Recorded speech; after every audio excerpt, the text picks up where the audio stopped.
Middle east के समुद्री रास्तों पर इस वक्त ऐसा हाई वोल्टेज ड्रामा चल रहा है जिसने अब पूरी दुनिया की धड़कनें तेज कर दी हैं। हॉर्मुज़ स्ट्रेट से लेकर ओमान की खाड़ी तक हर तरफ तनाव, हमले, कब्जे और ताकत की खुली जंग दिखाई दे रही है। एक ओर जहां भारतीय जहाज पर हुए हमले की खबर अभी ठंडी में नहीं पड़ी थी, वहीं दूसरी ओर यूएई के फुजेरा तट के पास एक जहाज को कथित तौर पर हाईजैक कर लिया गया है और उसे जबरन अपने कब्जे में लेकर ईरानी सीमा की ओर ले जाया भी जा रहा है। जी हां, इस घटना ने साफ संकेत दे दिया है कि मिडिल ईस्ट के समुद्री रास्तों पर अब अंतर्राष्ट्रीय नियमों से ज्यादा जिसकी ताकत उसी की हुकूमत वाला माहौल बन चुका है। United kingdom maritime trade operation यानी कि UKMTO ने गुरुवार को अलर्ट जारी कर बताया कि यूएई के फुजेरा तट से करीब 70 किलोमीटर दूर समुद्र में लंगर डाले खड़े एक जहाज पर अचानक कुछ अज्ञात लोग सवार हो गए। देखते ही देखते जहाज को अपने कब्जे में लेकर ईरानी समुद्री सीमा की दिशा में बढ़ा दिया गया। बता दें, घटना इतनी तेज हुई कि आसपास मौजूद दूसरे जहाज कुछ समझ ही नहीं पाए। फिलहाल ईरान की ओर से इस मामले पर कोई आधिकारिक बयान नहीं आया, लेकिन हाल ही के दिनों में समुद्र में उसका आक्रामक रवैया लगातार दुनिया की चिंताएं बढ़ा रहा है। अब ऑपरेशन कोई से शुरू हुआ समुद्री तनाव भी समझ लीजिए। दरअसल ये कोई पहली घटना नहीं है। पिछले हफ्ते ही ईरान ने ओशान कोई नाम के एक टैंकर को पकड़ लिया था। ईरान का कहना है कि यह कार्रवाई कानूनी आदेश के तहत की गई। जो जहाज अमेरिकी हितों के लिए काम करेंगे या नियमों का उल्लंघन करेंगे, उन्हें छोड़ा नहीं जाएगा। ईरानी न्यायपालिका की प्रवक्ता असगर जहांगीर ने यहाँ तक कह दिया है कि यह समुद्री डकैती नहीं बल्कि कोर्ट के आदेश पर की गई कानूनी कार्रवाई है। लेकिन सवाल ये उठ रहा है कि क्या अंतर्राष्ट्रीय समुद्री सीमा में किसी देश की घरेलू अदालत के नियम लागू किए जा सकते हैं?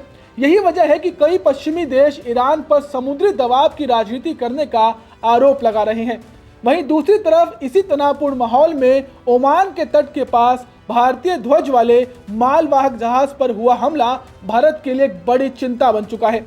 रिपोर्ट के मुताबिक ये हमला उस वक्त हुआ जब जहाज रणनीतिक रूप से बेहद अहम समुद्री रास्ते से गुजर रहा था। बताया जा रहा है कि जहाज पर किसी प्रोजेक्टाइल या ड्रोन जैसे हथियार से हमला किया गया, जिसके बाद उसमें भीषण आग लग गई। आग इतनी तेजी से फैली कि देखते ही देखते जहाज समुद्र में समा गया। हालांकि राहत की बात यह रही कि चालक दल के सभी भारतीय सदस्य सुरक्षित बचा लिए गए। भारत ने इस घटना को कायराना और अस्वीकार्य बताते हुए साफ कहा कि अंतर्राष्ट्रीय जल क्षेत्र में कमर्शियल जहाजों को निशाना बनाना किसी भी हालत में बर्दाश्त नहीं किया जाएगा। वहीं अब हॉर्मुज़ पर टोल टैक्स का विवाद भी बढ़ चुका है। तनाव को और भड़काने वाली बात यह है कि ईरान अब हॉर्मुज़ स्ट्रेट से गुजरने वाले जहाजों से ट्रांजिट फीस यानी कि टोल टैक्स वसूलने की तैयारी में है।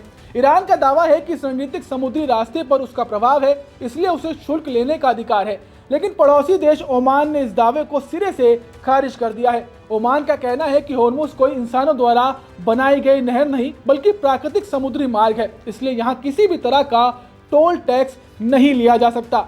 अब ईरान के विदेश मंत्री अब्बास अराक्ची ब्रिक्स समिट बैठक में पहुंच चुके हैं। वो भारत आ चुके हैं, आप सभी को पता है, लेकिन आते ही कुवैत पर उन्होंने बड़ा आरोप लगाया है। अराक्ची ने दावा किया कि कुवैत ने फारस की खाड़ी में ईरान नाव पर हमला कर 4 नागरिकों को अरेस्ट किया है। वहीं कुवैत ने जवाब में कहा है कि ईरानी नागरिक उसी समुद्री सीमा में अवैध घुसपैठ कर रहे थे।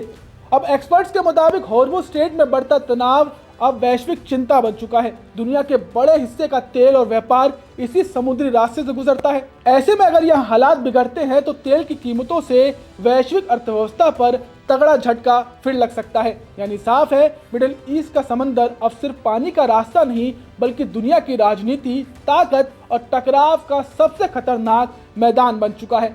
खैर, आप इस रिपोर्ट पर क्या सोचते हैं, हमें कमेंट कर जरूर बताएं। नमस्कार, मैं हूं मानक गुप्ता। अगर आपको हमारा ये वीडियो पसंद आया हो तो इसे लाइक और शेयर जरूर करें और हाँ, हमें सब्सक्राइब और फॉलो करना ना भूलें ताकि आप देश और दुनिया की कोई खबर मिस ना करें।